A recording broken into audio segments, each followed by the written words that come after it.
나눔가 여러분 반갑습니다. 오늘도 여러분의 하루에 하나님의 은혜와 평강을 기원합니다. 오늘 말씀은 아모스의 네 번째 환상으로 여름 과일 광주리를 통해서 이스라엘의 끝을 선포합니다.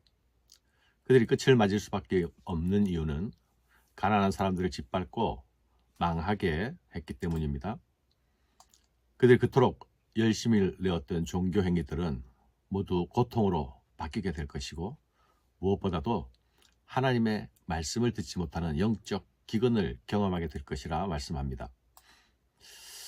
여호와께서 내게 이와 같이 보이셨느니라. 보라, 여름 과일 한 광주리니라. 그가 말씀하시되, 아모스야, 네가 무엇을 보느냐? 내가 이르되 여름 과일 한 광주리니이다 하매, 여호와께서 내게 이르시되, 내 백성 이스라엘의 끝이 이르렀은즉 내가 다시는 그를 용서하지 아니하리니, 그날의 궁전의 노래가 애곡으로 변할 것이며 곳곳에 시체가 많아서 사람이 잠잠히 그 시체들을 내어버리리라. 주 여호와의 말씀이니라.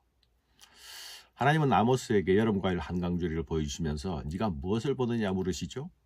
아모스는 바로 내가 여름과일 한강주리를 보고 있습니다 라고 대답합니다. 여기에 언어 유희가 있습니다. 여름과일이란 단어는 잘 익은 과일, 제철 과일을 말하는 카이츠라는 단어입니다. 그런데 이 단어는 끝을 의미하는 캐츠라는 말과 발음이 매우 유사합니다. 이런 유사성을 통해서 이스라엘의 끝이 이르렀음을 선포하십니다. 이스라엘은 지금 현재의 풍요에 취해 있는 중입니다. 그러나 하나님은 그것의 끝이 이르렀다 하십니다. 내가 다시는 이스라엘을 용서하지 않겠다 하십니다. 이 표현은 앞에서도 사용되었던 표현이죠.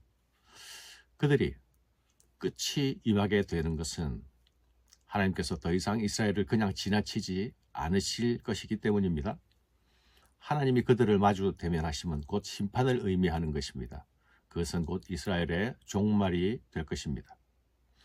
여름 과일을 수확하고 나면 곧 겨울이 오게 되는 것처럼 이스라엘이 지금 누리는 번영과 풍요는 쓰디쓴 고통으로 돌아오게 될 것입니다. 그들이 누리는 풍요와 부는 가난하고 약한 자들을 짓밟고 차지한 악한 수확물들이기 때문입니다. 끝이 이르고 나면 그날이 오리라 말씀합니다. 그날은 구원의 날이 아니라 심판의 날입니다. 심판의 날이 이르게 되는 이유를 4절 이후에서 말씀하고 있습니다. 가난한 자를 삼키며 땅에 힘없는 자를 망하게 하려는 자들아, 이 말을 들으라. 너희가 이르기를 월삭이 언제 지나서 우리가 곡식을 팔며 안식일이 언제 지나서 우리가 밀을 내게 할꼬, 에바를 작게 하고 세계를 크게 하여 거짓 저울로 속이며 은으로 힘없는 자를 사며 신 한 켤레로 가난한 자를 사며 찌꺼기 밀을 팔자 하는도다. 심판의 날이 임하게 되는 이유가 무엇입니까? 하나님께서 그냥 지나치시지 않고 그들의 행위를 잊지 않겠다고 하시는 내용이 무엇입니까?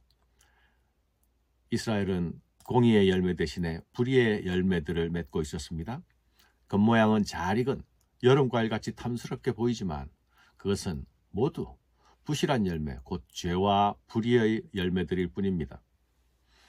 그들은 매월 첫날과 안식일을 꼬박꼬박 예배하는 날로 지켰습니다.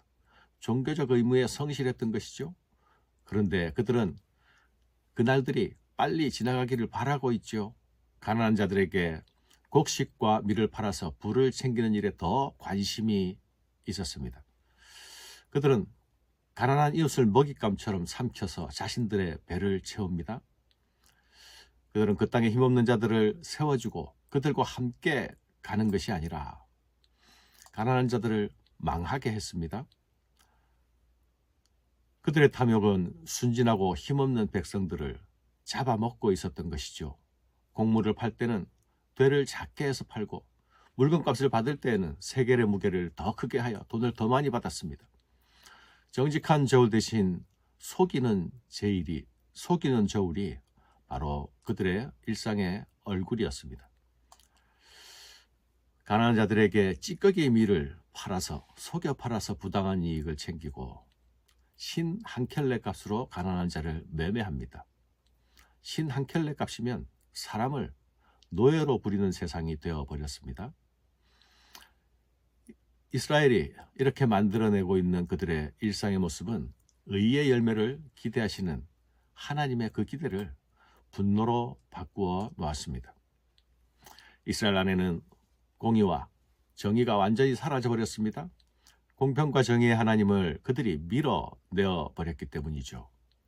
그 밀어낸 자리에는 탐욕이 그 자리를 차고 있었습니다. 그들이 만든 세상은 가난한 자들, 힘없는 자들과는 도무지 함께 살 수 없는 세상이었습니다. 오직 가진 자들만의 세상이 되어버린 것이죠. 이런 세상은 이제 더 갈 곳이 없는 끝이 되었다는 것을 의미합니다. 그러니 그들은 이제 하나님의 심판을 피할 수가 없습니다. 여호와께서 야곱의 영광을 두고 맹세하시되 내가 그들의 모든 행위를 절대로 잊지 아니하리라 하셨나니 이로 말미암아 땅이 떨지 않겠으며 그 가운데 모든 주민이 애통하지 않겠느냐.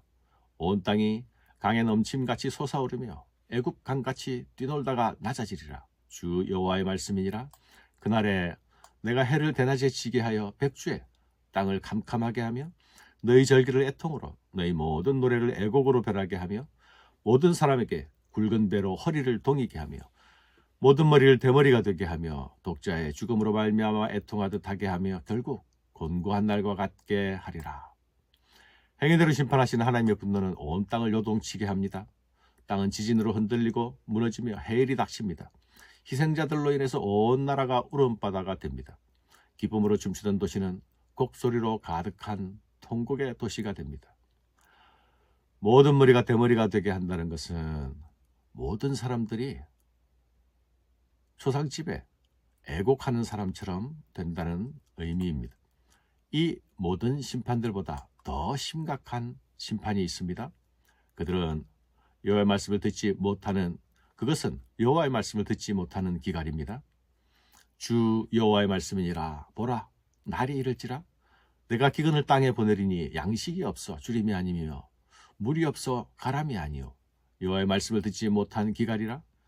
사람이 이 바다에서 저 바다까지 북쪽에서 동쪽까지 비틀거리며 여호와의 말씀을 구하려고 돌아다녀도 얻지 못하리니 그날에 아름다운 처녀와 젊은 남자가 다 갈하여 쓰러지리라. 심판의 날에 하나님께서 주시는 기근은 하늘에서 비가 내리지 않는 기근이 아니라 하나님의 말씀을 더 이상 듣지 못하는 말씀의 기근입니다. 그들이 더 이상 하나님의 말씀을 듣지 못한다면 심판 가운데도 회개하고 돌이킬 기회는 영영 사라지게 될 것입니다.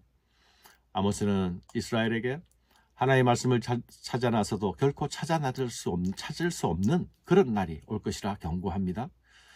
이는 하나님께서 이스라엘로부터 자신의 얼굴을 거두어 들이시고 숨을 것이란 말씀입니다. 사랑하는 여러분, 우리가 누리는 모든 복은 하나님께서 우리에게 비춰주시는 은혜와 평강의 얼굴로부터 옵니다.